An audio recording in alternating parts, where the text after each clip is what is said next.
Hello, everyone, and thank you for joining us in today's webinar. I'm Cristina Boutros, Senior Communications and Advocacy Officer for the MENA region, and I'm glad to be the moderator for this crucial discussion on the spillover of the Gaza war in the Middle East.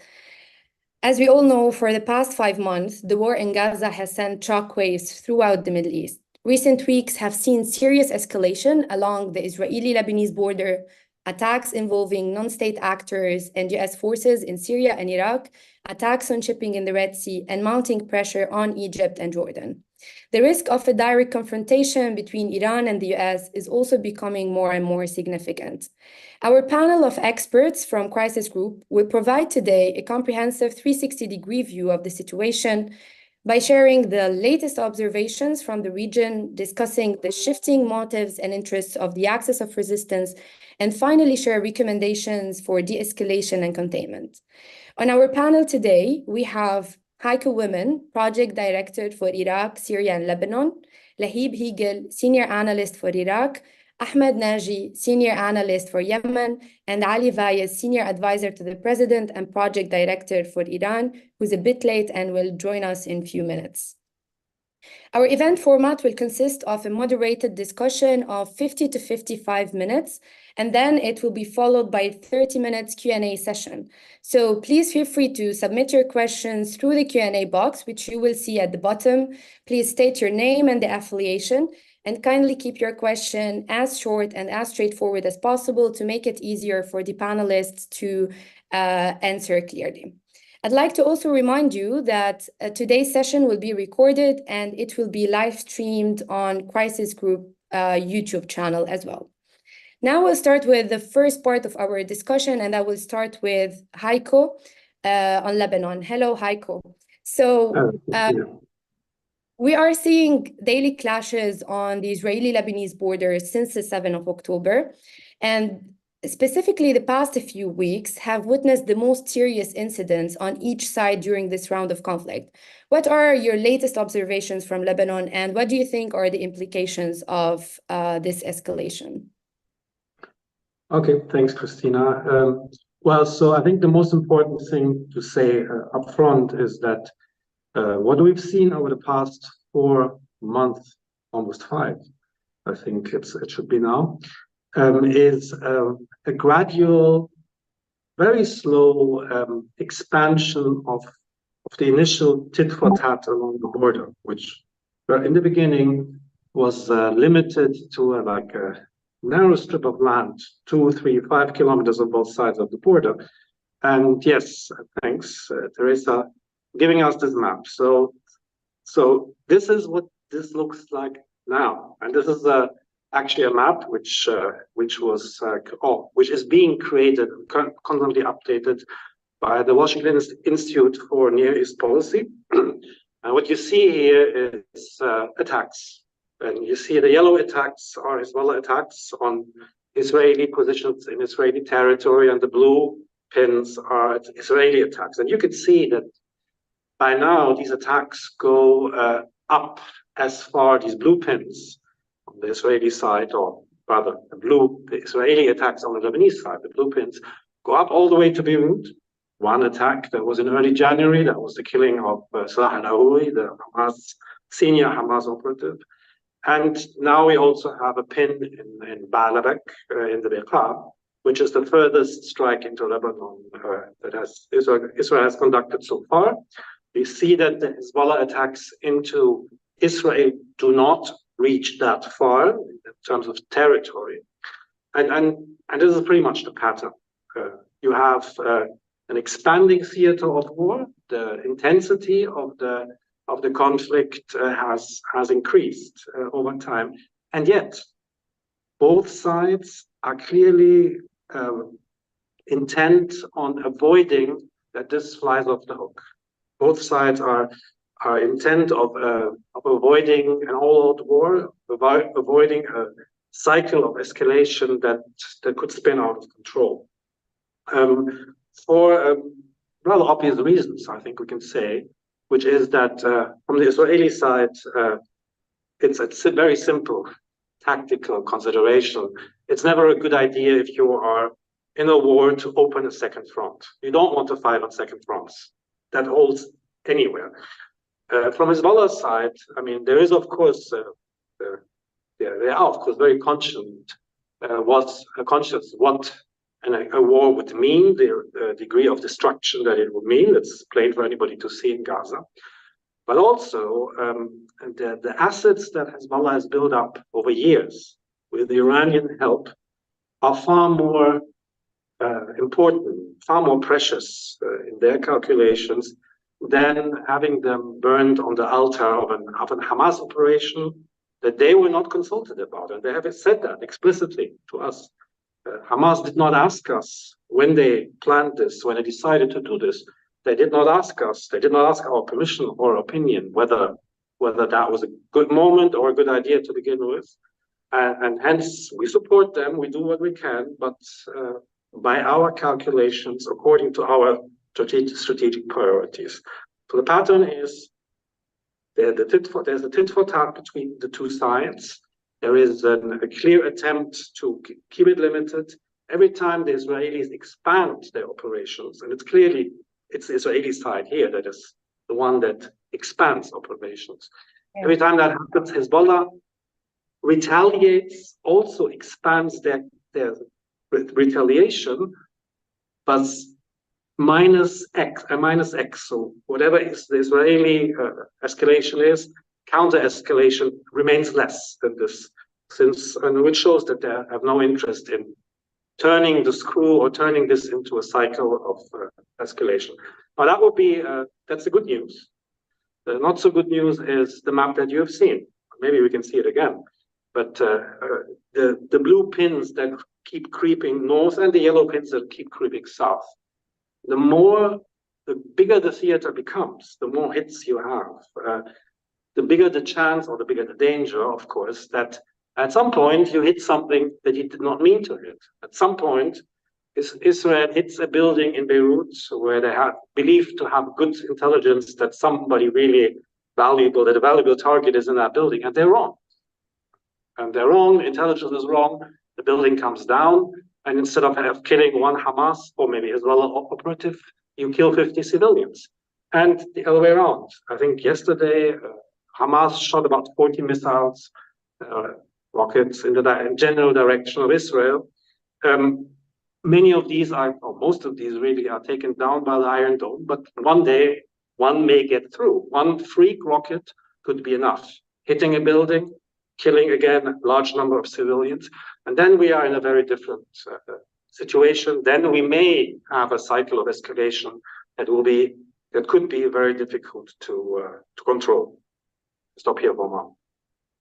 Thank you, Heiko. Now moving to Lahib on Iraq. So the Iraqi armed groups backed by Iran have repeatedly attacked US military assets in Iraq, but also in Syria over the past 5 months. Can you share with us your insights on the latest development as well, including the latest incident on the Tower 22 in eastern Syria? And how do you think these events are impacting the situation in Iraq specifically? Sure. Thank you very much, Christina. So the so-called Iraqi resistance groups started to strike US assets in Iraq and Syria around the 17th, so about 10 days into the conflict in Israel and Palestine.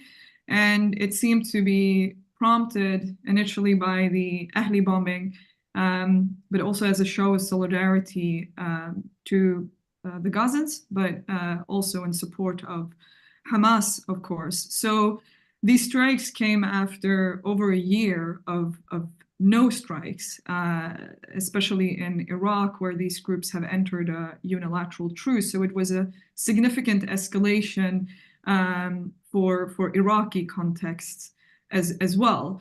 And what we saw was initial harassment, rockets and drones that were launched in a way maybe not intending to kill, but to show the position of the resistance vis-a-vis US support to Israel. And then over time, these attacks increased in frequency, but also in severity. On a couple of occasions, there were ballistic short-range ballistic missiles that were used. And I think that also changed the impression of the US in terms of what the intent of these groups was. So during the truce, and at the end of November, they also did halt their attacks, or at least reduced them significantly, which showed that their activity was very much connected to what was going on in Gaza. But I think that when the hostilities resumed in Gaza after the truce, there was also a change in which these groups were trying to pursue other goals that weren't necessarily related to Gaza. So specifically trying to force US troops out of the country, which has been an ambition of theirs for a very long time. Then the US on two occasions struck new locations in Iraq. So aside from military bases in remote areas in Western Iraq or in Eastern Syria, the US retaliated against targets inside cities, so in Hilla and in Baghdad. In Baghdad, they killed a senior commander of Harakat al-Nujaba. And I think this prompted these groups to attempt an attack like they did at Tower 22 in Jordan on the borders with Syria, trying to show that you have surprised us, we can also surprise you. But I think that the drone attack wasn't necessarily intending to kill, simply because these groups launch drones frequently, and they were usually downed by US defensive systems. In this case, it didn't work. And so it caused significant damage, since 3 service members were killed and some 40 injured. And these groups knew, including Iran, that it would invite significant retaliation from the US. And so their behavior immediately after was quite indicative in that sense, because they immediately evacuated their bases in Western Iraq, in Eastern Syria. And everyone was waiting for quite a few days in terms of what that retaliation would look like on part of the US. And initially, it wasn't a significant one. So on the 2nd of February, they launched many attacks, over 80 in Iraq and Syria. But these attacks mainly targeted weapon storage facilities, bases that belong to these groups, whether it's in Iraq or Syria, and they mainly hit groups that are not related to the resistance. There are many different armed groups in Iraq. Some of them fall under the so-called Hashd al-Sha'bi, the institution that was set up during the fight against ISIS. Many of these groups are not involved in these types of attacks on US assets. It's mainly related to 3 different groups. So in that first series of strikes, it was only personnel belonging to brigades under the Hashd al-Sha'bi that are not part of the resistance group. So it also caused significant criticism in Iraq, and it prompted the government to become more vocal in its determination also to end the mission of the US-led coalition in Iraq. And then there was one other significant strike that came on the 7th in Baghdad when the US indeed did strike a senior commander of Kataib Hezbollah. Now one could imagine that would then have prompted another escalation on part of these groups, but they did not, and they haven't so far inside Iraq. Few attacks in Syria, though. And the main reason is that the government didn't want this escalation because it cannot really negotiate with the US on a potential withdrawal under such circumstances. But more importantly, it was also important for Iran for de-escalation to happen because the Iranians would be concerned that an upward escalatory spiral would potentially, prompt U.S. retaliation against Iranian targets, whether in the region or in Iran itself. Yeah, thank you, Lahib. Now moving to Syria and again to Heiko. So the Syrian regime is the only member of the Iran-led axis of resistance that's kind of kept a low profile since October 7. How do you see the current situation in Syria, and what's the rationale behind this strategy, in your opinion? Yeah. So first of all, I mean, Lahib already mentioned that attacks happened in Syria against American bases, American troops who are in Syria, in northeastern Syria, to be precise. And one thing I think that we're seeing in the Syrian theater that in the northeast, these Iranian affiliated groups are using the situation, are using Gaza and the mobilization potential that is in the conflict in Gaza. They're using this to increase pressure on the US presence there to exert political cost. That presence could potentially be precarious. Also within the internal US political discussion, questions could be asked about what are we still doing in Tanaf and these places. So I think that's part of that. That's one of the pressure points that Iranian alliance groups are trying to use. Now, and that leaves the Syrian regime out of the picture, and I think that is the purpose, or that is part of the strategy. As you said, Syria, the official Syria regime has kept a low profile in this, definitely in terms of action of actual activities, supportive action, so to speak. And from what we hear from Damascus is that on the one hand there is in Syria not much appetite in the general population that is really economically in a very, very difficult situation after years and years of war and destruction of the infrastructure. No prospects, no credible prospects for any kind of reconstruction. The reintegration of Syria into the Arab League, which was early last year, was they hoped perhaps would inaugurate this improvement.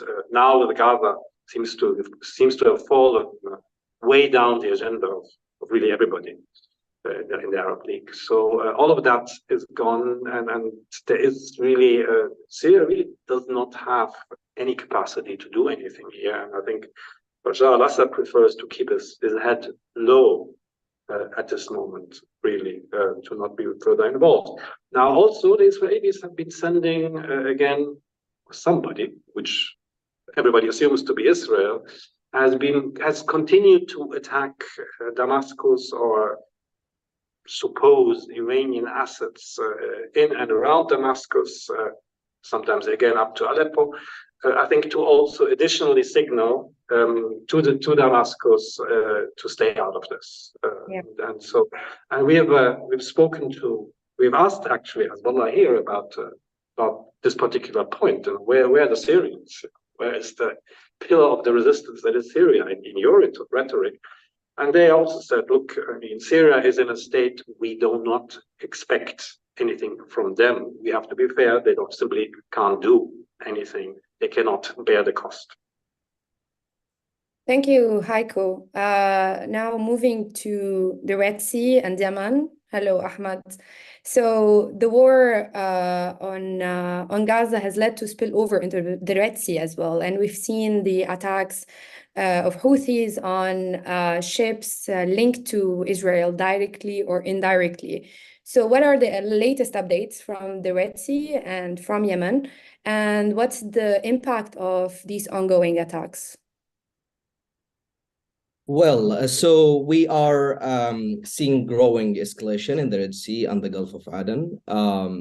And I think it's important to mention that the Houthis, in response to the Israeli military operations in Gaza, initiated these attacks. And their targets, as they always say, the commercial ships they claim are connected to Israel, as well as the ships tasked with protecting the Israeli ships as well. And recently, we saw the Houthis also targeting the US and UK ships as well, which is an indicator of the expansion of their attacks. But before these type of maritime attacks from the Houthi side, we saw the Houthis in many occasions tried to target Eilat, which is, an Israeli territory on the Red Sea, with drones and missiles. However, these early efforts were either intercepted or fell short. And it seems that the shift of targeting ships in the Red Sea by the Houthis was or kind of more direct and impactful strategy for the Houthis. So the Houthis now, or the Houthis operations now, are span in a very long region. So it's like a vast stretch of the Red Sea from the north all the way down to Bab el-Mandab Strait. We saw the Houthis also targeted some ships in the Arabian Sea as well, and the Gulf of Aden, which is casting a wide net and aiming at ships that might avoid the Red Sea, navigating around the Cape of Good Hope instead. So until now, the Houthis launched around 60 attacks in the Red Sea and the Gulf of Aden. And the number of targets or the ships targeted are more than 30 ships, which is a huge number. And we know the shipping lanes are very sensitive, matter. So this has, brought lots of instabilities in the Red Sea. So in response of the Houthi attacks, we saw the US, UK, with backing from other Western nations, have launched dozens of strikes against the Houthis. So they are targeting the Houthi military capabilities. So despite, these type of efforts, the desired impact to have the Houthis' actions remains unachieved. On the contrary, actually, we saw the Houthis are attacking more ships and trying to, show that they are capable enough to target as much as they can from the ships, and the warships in the Red Sea. Finally, in a move to pressure the Houthis, we saw the US recently, specifically in January, labeled the Houthis as a specially designated global terrorist group. And that aims to put lots of sanctions on the Houthis in order to stop their attacks. But from the Houthi side, they are saying that these type of sanctions will not undermine their capabilities or their military positions, and they became more bold to target more. In terms of the impact, and I will mention that very quickly, we saw the first one is the economic cost. For example, the escalating military actions in the Red Sea have primarily impacted the economy and the shipping lanes, which led to the increase of the shipping cost and the insurance as well. We saw also the growing militarization in the Red Sea as well. We saw many countries are sending warships to the Red Sea, trying to be present as much as they can to protect their ships and their maritime interests. And that will not be limited, for a short time. I think we can expect this type of militarization to be for a long time. And here I recall the piracy in the Gulf of Aden and how it lasted for a long time. And the second and the third thing is the impact on the Yemeni economy. So the humanitarian situation in Yemen will be devastating in the coming months, because people will face a lot of economic hardships. And last is the Saudi Houthi talks. So we saw, for example, in the last few months, just in October and before October, some sort of progress between the Houthis and Saudis. So now the political negotiations or the political deal is frozen, and we don't see any sort of progress in the past weeks. So this is massive impacts, massive consequences from what's happening in the Red Sea. Thank you, Ahmed. And now for the last part in our first segment, moving to Ali. Hi, Ali. So we have mentioned at the beginning that also the risk of a direct confrontation between the US and Iran is becoming more and more significant. And that's something we could clearly see on our Iran-US trigger list, which is a crisis group project. So please, can you tell us a bit more about this project? And our colleague will share it on the screen so the audience can see it. And if you can explain to us also, what does this mean to the relationship between Iran and the US at the moment? Sure. Thank you, Christina. It's great to be on this call with Lahib, Heiko, and Ahmed. Look, Iran and the US were in a very different place before October 7th. In fact, they had just finalized a de-escalatory understanding that had resulted in the longest period of quiet in the region. We had no attacks in Iraq and Syria for several months. In fact, in Syria, no attacks since March. In Iraq, for more than a year. And Iran and the US were supposed to get back to the table and start thinking about the future of nuclear diplomacy on October 18th. And of course, October 7th happened and the door was shut on that.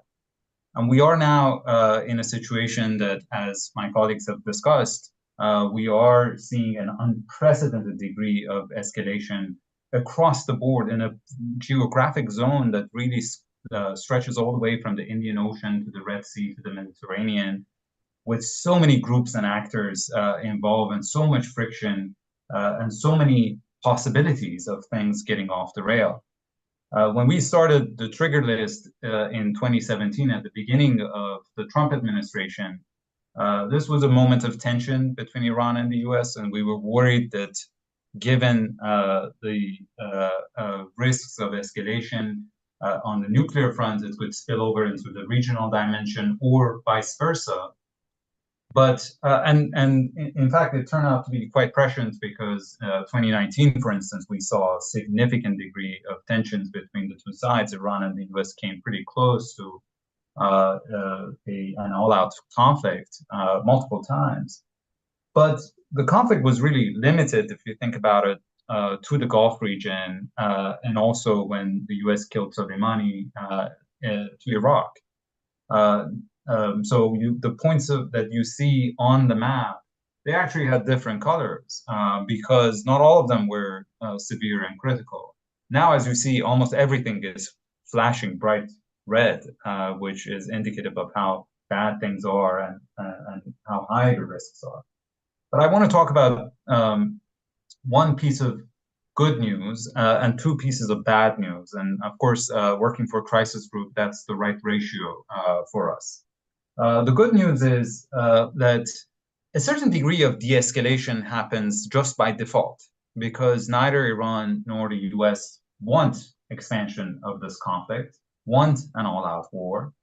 And so, as my colleagues discussed, the example of Tower 22 is a very good one, right? Because in this case, we have American fatalities, and the US responded in a much more assertive way.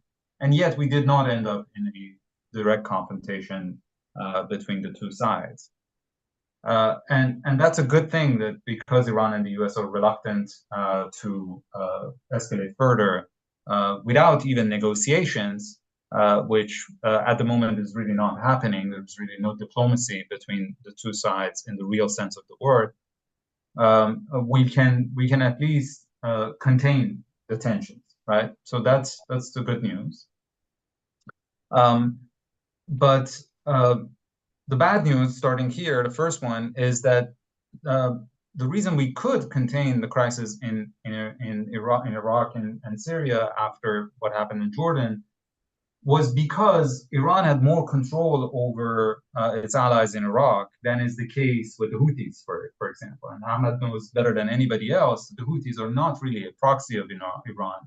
They are independently minded and have a long track record of ignoring Iranian advice.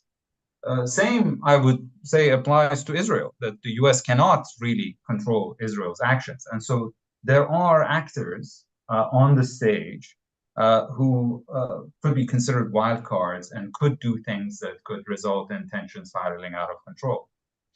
The second piece of bad news is that I'm afraid both sides have learned the wrong lessons from the Tower 22 experience. I've had conversations with Iranians and with US officials in the past few days. And my sense is that they are both sounding pretty triumphalist after this experience.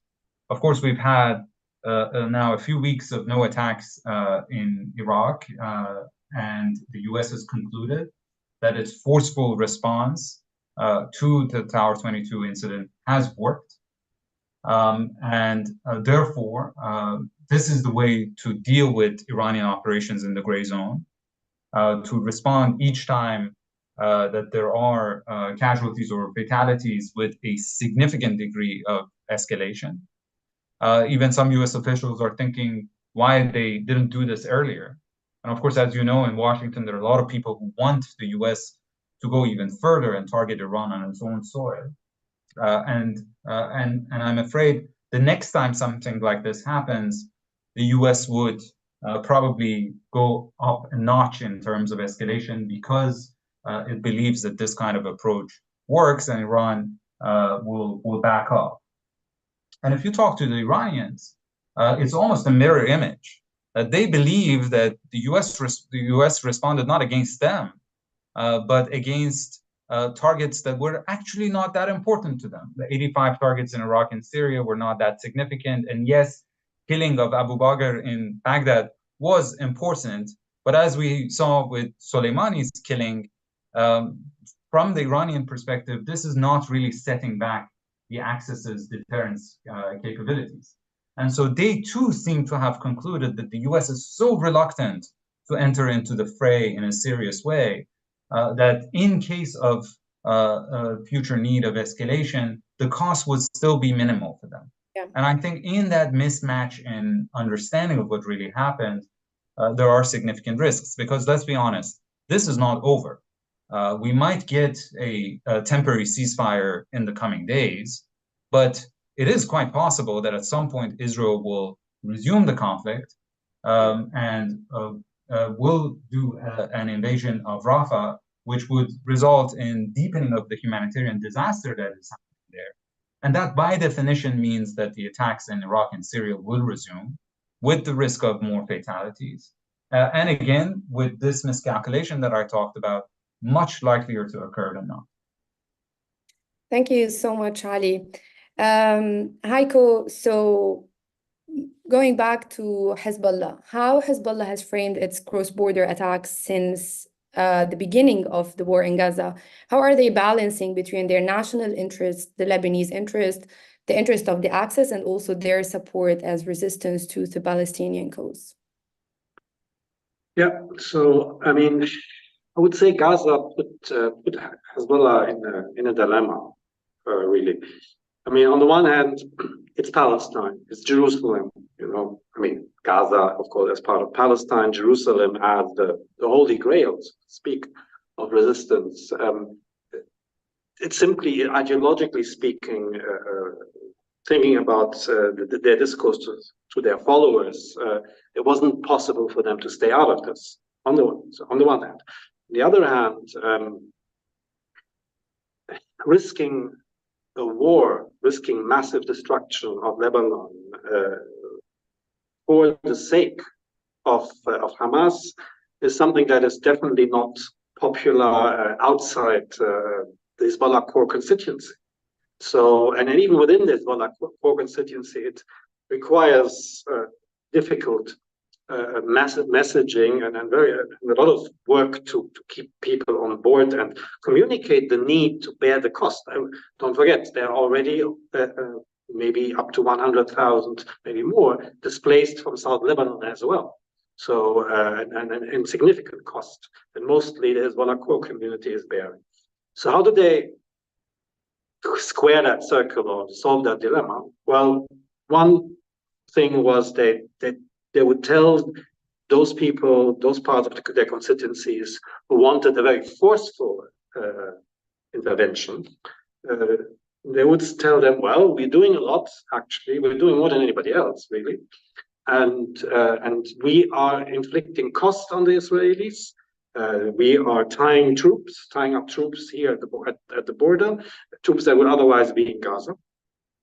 We are showing to the Americans that this conflict in Gaza, if it continues, comes with the risk of a larger regional escalation that they cannot afford, that the US cannot afford to happen.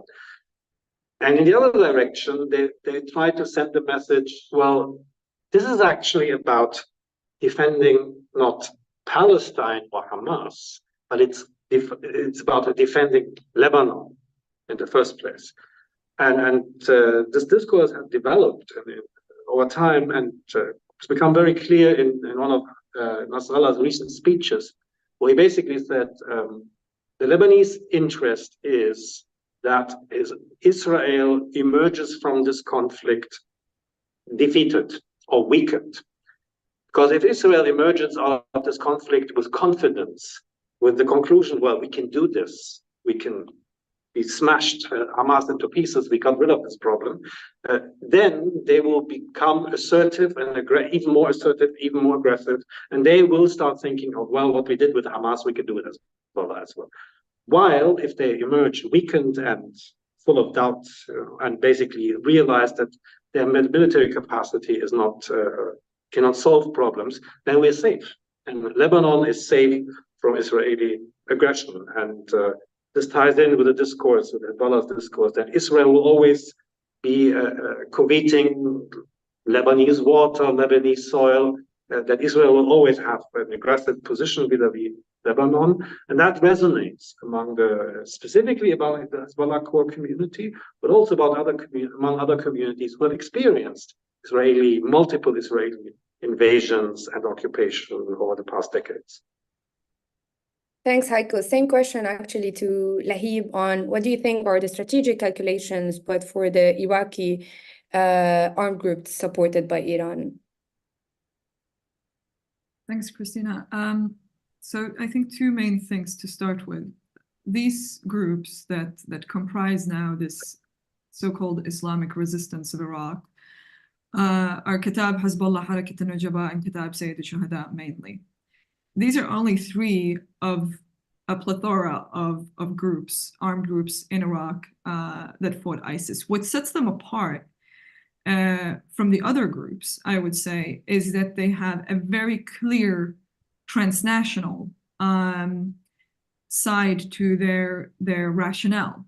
They view themselves as very much a part of this regional axis of resistance that pursues goals that go beyond the borders of Iraq. So, of course, they operate within their own theater, not beyond it. And the theater is Iraq and Syria, mainly, Eastern Syria, of course. But they do kind of embody the idea of Iran to rid West Asia, so to speak, of US forces. And for them, it comes out of resistance initially in the Iraqi context. I mean, resisting the US occupation, and then resisting ISIS, and then, resisting US presence beyond Iraq as well. As a result of that fight against ISIS that also took them to Syria. But there's also another strategic calculation which is very specific to Iraq, right? And that is that not just these groups, there are also other groups that believe that Iraq is in a phase where they no longer need the type of US presence that they currently have in the country. The days of the coalition forces and their reason for being there, which was to fight ISIS, is over. But I would say that the main grievances is not so much what the US is doing in support of Iraq, because most groups are in favor of that, training Iraqi security forces, etc. But it's more about the capability that the US has through its presence with the coalition, the intelligence capacity that it has, for instance, or its ability to respond to activities of the resistance in the region. And they can project that beyond Iraq, so into Syria and into other places. So I think that there's a dual dynamic here. I don't see that these groups, even in response to Gaza, would move beyond their traditional areas of operation. It's very far-fetched, and it's only in an event which Heiko laid out in terms of, you know, Hezbollah or Hamas, if other significant actors of the resistance in the region would be in an existential threat, which they are not. So I think we will remain, or these groups will remain active in their traditional theaters of operation. You know, they will follow, you know, the kind of backs and forths in tensions between Iran and the US, as we've seen in the past. But those are sort of the boundaries of their strategic calculations, I would say. Mm-hmm. Thank you, Lahib. Ahmed, in a recent Q&A about the attacks on the Red Sea and the situation in the Red Sea, so a crisis group was suggesting that maybe the motivation of the Houthis from these attacks might not be strictly be a response to Israel's war on Gaza. So what are the other motivations of the Houthis for those attacks? Yeah, I mean, for the first thing, of course, I mean, the Houthis realized the importance of the Palestinian cause among most of the Muslim majority societies. So the Houthis gained lots of support, both within Yemeni and internationally, by supporting the Palestinian cause, enhancing their popularity amid a wider surge of solidarity for Palestinians across, you know, not just Arab and Islamic communities, but beyond as well. But also their campaign in the Red Sea serves to manifest their commitment to their fundamental or foundational slogan and maintain the credibility for their stance against Israel. The Houthis always say they are, you know, an ongoing fight against, you know, Israel from, you know, day one, from you know, the time they founded the movement 20 years ago or before. So having this type of attacks is showing this kind of commitment and, you know, increase their credibility as well. But there's also a regional factor related to the Houthi rule as a part of the Axis of Resistance network. So now the Houthis are showing that they are, you know, strong member, and they can take risks, seizing this as a chance to underscore their strategic importance as well. And it's for the first time we are seeing the Houthis are giving support. For example, in the past years during the Yemen war, between the Houthis and the Saudi-led coalition, we always heard that, you know, there's a lot of support coming from Iran to the Houthis, from Hezbollah to the Houthis. This is the first time we are seeing the Houthis are supporting the other, you know, members of the Axis of Resistance network. So this is, you know, something important for the Houthis to show. Internally inside Yemen, the Houthis, of course, are capitalizing on the massive solidarity with the Palestinians. So sympathy for Palestinians among Yemenis has helped the Houthis in recruitment, showcasing their backing for Palestinians as well. I was just reading some local reports talking about, you know, the Houthis, you know, managed to recruit more than 30,000 of Yemenis just since the beginning of the, you know, their operations in the Red Sea. And this is something, you know, important for the Houthis, of course. Thank you, Ahmed. I just want to remind the audience to write their questions in the Q&A box, and we will answer them after we finish rounds of questions. So, Ali, Iran portrays itself as a standard bearer of the Palestinian cause. So to what extent is this reflected today in its foreign policy and its response to the war in Gaza? And how is Iran actually balancing the pressure on its adversary while avoiding this direct confrontation with the US and its allies?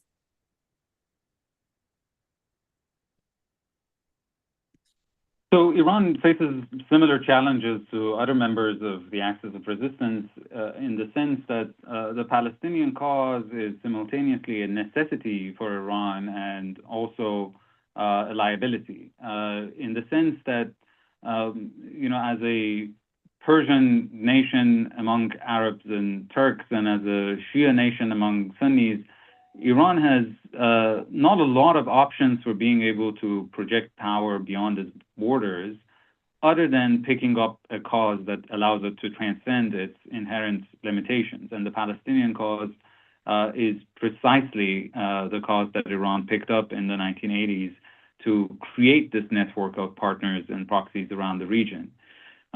So the ideological umbrella is very important for the entire framing of its forward defense policy. Nevertheless, as Heiko said in the case of Hezbollah, or as Lahib said in the case of Iraqi groups, I don't think they are going to endanger their own existence for the Palestinian cause. At the end of the day, for the Iranians, at the end of the day, the protection of the homeland is the entire raison d'etre of the forward defense policy. And here is where it becomes very difficult to balance these two interests, and in the sense that they cannot afford not to do anything when Palestinians are under tremendous pressure and under such Israeli onslaught. But they also don't want to do something that would render vulnerable to direct strikes. And the other risk here is when you subcontract your regional and foreign policy to non-state actors, with some of whom you have loose ties, and there is space for freelancing, by definition, you might bring about the exact thing that you were trying to avoid, which is to get dragged into this kind of conflict. And again, remember, this is not a new thing. We had, of course, multiple confrontations between Hamas and Israel between 2008 and 2021. And also the major conflict between Hezbollah and Iran was never dragged into it directly. And of course, we had all of these tit for tats in Syria and Iraq also over many years. We've also had tit for tats between Iran and Israel in Syria and Iraq. And yet none of those really ever rendered Iran as vulnerable to direct U.S. retaliation, as is the case right now. And in that balancing act, I think, lies the risk of the entire policy backfiring. Thank you, Ali. Now, speaking more about recommendations for de-escalation or containment, Heiko, what are the diplomatic efforts that are underway to de-escalate on the Israeli-Lebanese borders? What is the position of each of Hezbollah and Israel? And what do you recommend as de-escalation measures? Difficult one. So first of all, I think it's crucial to understand that Hezbollah has tied very definitely the Lebanese theater to Gaza, right? They have committed and they said, we will continue to attack Israel until there is a ceasefire in Gaza. And the moment there is a ceasefire, these attacks stop. And I think that is a credible commitment from all we know and from what we have seen. And Hezbollah refuses to talk about any post-conflict arrangements, any changes to the situation, the previous status quo in South Lebanon and along the border before the war in Gaza is over. Now, of course, the side who wants changes here is Israel. Hezbollah would be very happy, it's very clear, to go back to the status quo that prevailed before until October 6th, which served them well. The Israelis very explicitly reject that. And they say they believe, they fear that the Hezbollah can and will perform attacks on northern Israel, just as Hamas has done in the south. Hezbollah has actually in the past staged military displays, I would call them, demonstrating or advertising their capability to do exactly this.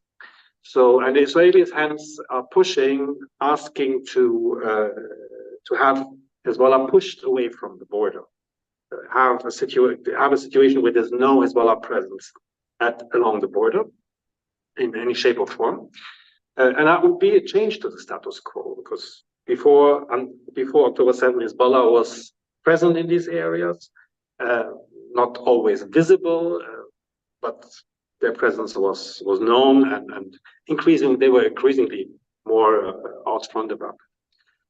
Now, there's of course the concern that this spillover that I mentioned at the beginning, this unintentional escalation could happen, and so there's an urgency to end, if at all possible, to end or limit the conflict, the hostilities in southern Lebanon, to reduce this danger. That's one. And there's the concern: what would happen when Gaza is actually over, or rather, what would happen when Gaza is winding down, let's say, when it becomes possible for Israel when it would be an option for Israel to actually move the conflict, step up the confrontation with Hezbollah up to the point of all-out war, without this being a two-front war. So Gaza is about to end, or is petering out. They move the conflict north. It's no longer a two-front war. It's focusing on the northern front. So the concern is there, and there have been some proposals. The French have taken the lead in particular, to suggesting mutual concessions, let's say, mutually, like minimal trust building measures, perhaps Hezbollah with pulling back from the border, not as far as Israel would like it to, but to some extent, or some of its elite forces that are the biggest concern to the Israelis, that Israel may reduce the overflights. I mean, these are all ideas that have been going around. And we've talked to the diplomats, and the diplomats were very clear.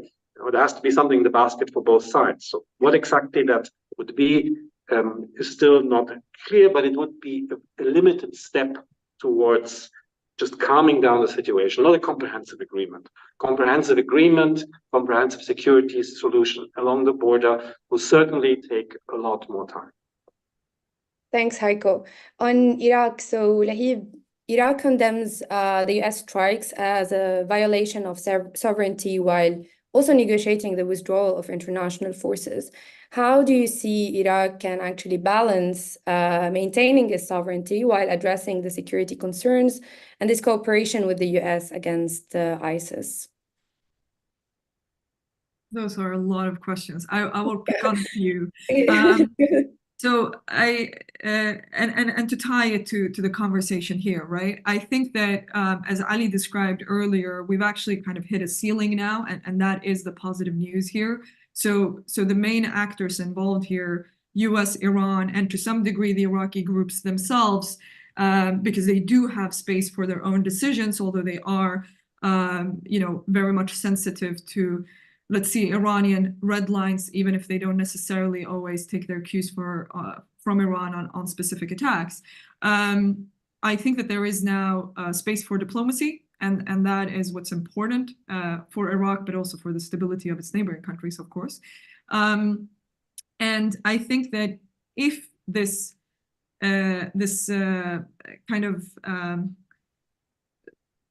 low intensity period holds, and it's very much contingent on what happens in Gaza, right? I mean, if we do have an operation at Rafah, if there is an expulsion of Palestinians outside of Gaza, I think that will reactivate these groups in Iraq. But for now, let's say that Iraq and the US government actually has a few months to hash out what a transition would look like. I'm not necessarily talking about a withdrawal, because what they had previously agreed on before 7 October was that the coalition, the multinational coalition mission would end, and instead Iraq would enter bilateral security and defense agreements with specific countries, including the US. So if that can happen smoothly, I think we stand a fair chance of kind of rectifying some of the damage that has been done, over the last few months between the US and these groups in Iraq. If not, there will be serious issues, I think, to deal with. But I do think that the positive, side here is that Iran doesn't want to invite too much escalation because it would threaten itself, right? And so it will also, I think, put the pressure on the Iraqi groups, but they also have a mind of their own. So if the Iraqi government fails to make this transition in a satisfactory manner, things can start escalating again. Thanks, Lahib. On the Houthis again, so pre-October 7, there was progress between the Houthis and Saudi Arabia, the negotiations to resolve the Yemeni conflict. Where do you see this going now after the latest developments? I think before talking about the Houthi-Saudi talks, I think it's important to mention that we are, when it comes to how we can de-escalate the situation in the Red Sea, the first thing is having a ceasefire in Gaza. Because the time where we saw some sort of de-escalation from the Houthi side was during the exchange of hostages in November between the Israelis and Hamas, which means if we manage to get a ceasefire in that front, we can, make some progress in the Red Sea and bring some sort of stability. I know there's some, stances coming from different countries disengaging what's happening in the Red Sea with what's happening in Gaza, but this is, the new Middle East. It's more interconnected, and things, are impacting, things in different locations. So this is the first thing, and similar to the Saudi Houthi talks, because we saw some sort of willingness from the Saudi side and from the Houthis as well in October to go ahead with the deal, which is, the first, let's say, phase of the negotiations, the humanitarian agreement. And things became frozen because of what's happening in the Red Sea, because for many countries, there is no use for any sort of political deal in Yemen without including the maritime security as a part of it. So again, if we manage to, de-escalate things in the Red Sea, we can see some sort of movement in the Saudi-Houthi negotiations. And that will lead to the what's called the intra-Yemeni talks, or the UN-sponsored negotiations among Yemenis. It will not be just among the Saudi, between the Saudis and the Houthis. It will be further between the Houthis and their, adversaries inside the country. So this is something important to think about, to take into consideration when it comes to rethinking about other alternatives, non-military alternatives, I mean. And last, I think it's important to have, for many countries, they suddenly rediscovered Yemen and started talking about what's going on inside this country, which was abandoned for a long time. So I think there is a need for Yemen-centric policies to look at Yemen not just from security lens, but from the lens of 35 million of Yemenis who are suffering a lot, who are lacking good governance, who need lots of support to have, something beyond conflicts and beyond wars. Thank you. Thank you, Ahmed. Last question to Ali, and then we move to the Q&A part. So you've mentioned this at the beginning as well, like even if there was a ceasefire in Gaza, how do you see the situation moving forward? Can the US and Iran actually return to the status quo that was pre-October 7 to facilitate political talks and like de-escalate the tensions? Well, the simple answer to that question is no. That ship has sailed, and we are in an election year in the United States, and the Biden administration has very little political space to re-engage with Iran. Additionally, with the Iranians, there is always a give and take, and what the U.S.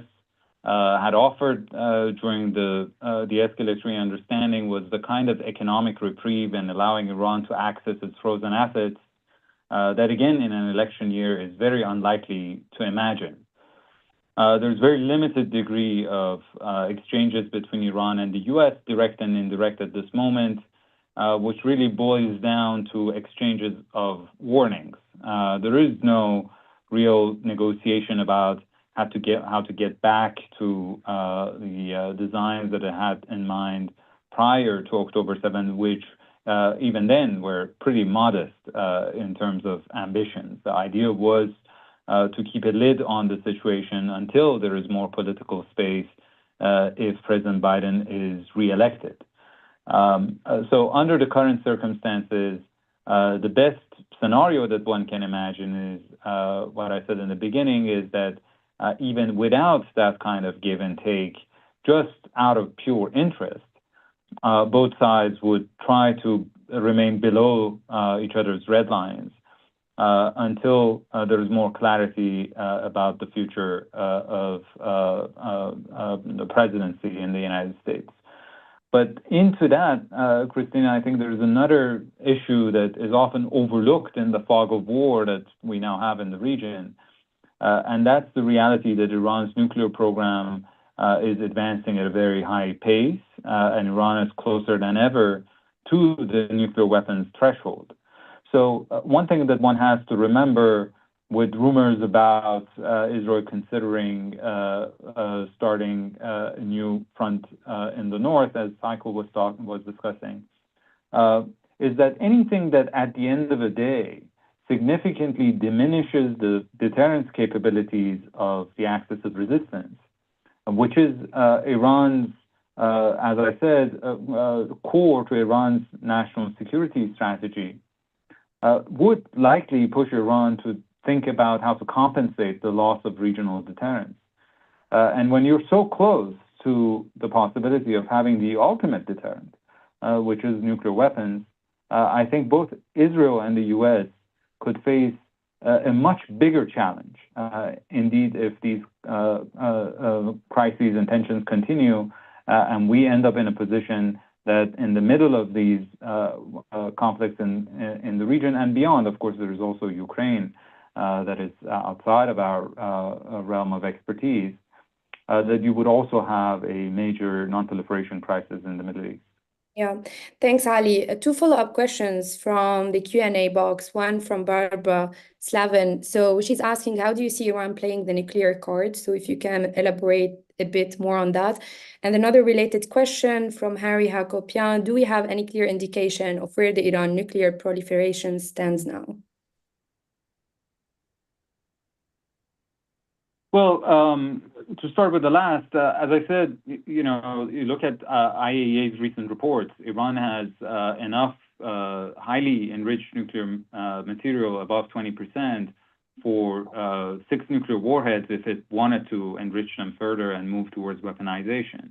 That doesn't mean it will happen, but this is the first time in the past 2 decades that Iran has the possibility of having not just one, but an arsenal worth of nuclear weaponized fissile material, and also the possibility of breaking out and moving towards nuclear weapons without immediate detection.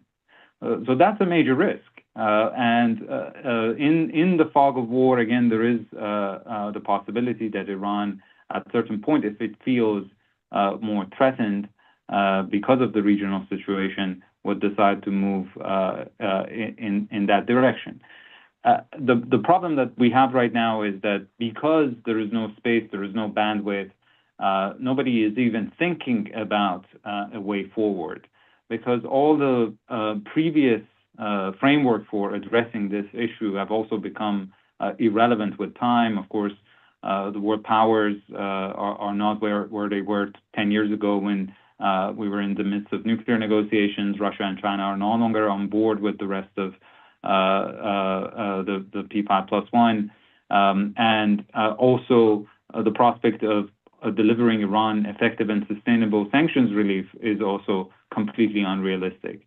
And so there is a risk that if these tensions continue, and especially if there is a new front in Lebanon, which will seriously threaten Iran's national security because of the importance of Hezbollah in this framework of forward defense, then it might become really, really difficult to roll this back.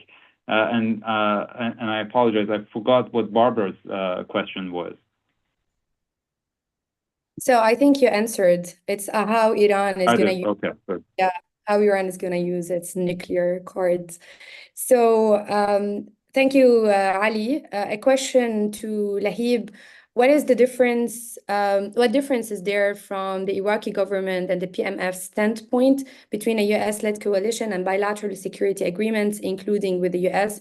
And that's a question from Etienne Le Goff.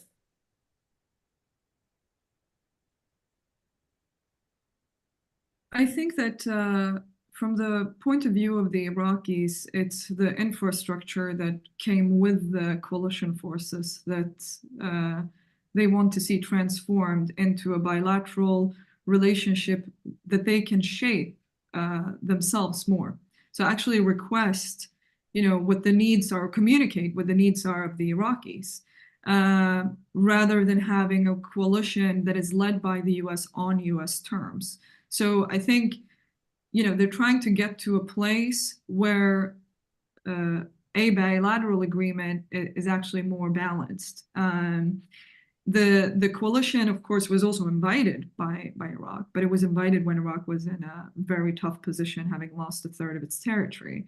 And we're in a very different place right now. So it's obvious that the Iraqis see a reason to step up this assessment or reassess the need for the coalition, while not saying that they don't need supportive training, continued, assistance and training and advice to its forces. And it comes, of course, from behind with pressure around the capabilities that the US has through the coalition that I think would change, at least to some degree, if Iraq moves to these bilateral type agreements. Thanks, Lahib. A question to Heiko from Laure Fouché. It seems that a ceasefire between Israel and Hamas could go into two directions when it comes to Lebanon. It could lead to more restraint with Hezbollah saying that it will stop its operation toward Israel, but could lead as well to Israelis' temptation to open a North Front. How to measure the impact of a ceasefire on Lebanon in this context? Well, I think that's really a very difficult challenge, because in the end, the initiative is in Israel, right? I mean, Hezbollah is very clear. They would end the conflict on their end at that moment when there's the ceasefire in Gaza. I would even think if it's a sustained pause, they would end it for however long that pause was. On the Israeli end, I think there are just too many moving parts in the Israeli system to make safe predictions there. I mean, you have a prime minister who can rely on remaining in power as long as there's a war, I think, and who has to wonder what will happen to his position once and his coalition and the current war cabinet, the current consensus, if you want. It's also precarious consensus. At the moment, the conflict seems to be over. So that's an aspect. I mean, you don't know which players in his coalition, whether the more radical elements in his coalition would be interested in pushing the conflict further or not. You can't. It's hard to make out who in the military wants what.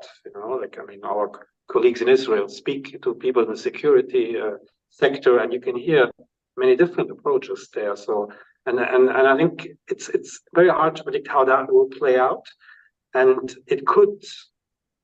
The whole dynamics could be turned into a more aggressive or more conflict-prone direction if one of those events happened that I mentioned in the beginning. If there is an incident that involves many civilian casualties on the Israeli side, that could give momentum for those who are seeking a military solution, really. And would put those who are still believe that diplomacy is the safer avenue on back foot. I mean, these people also exist.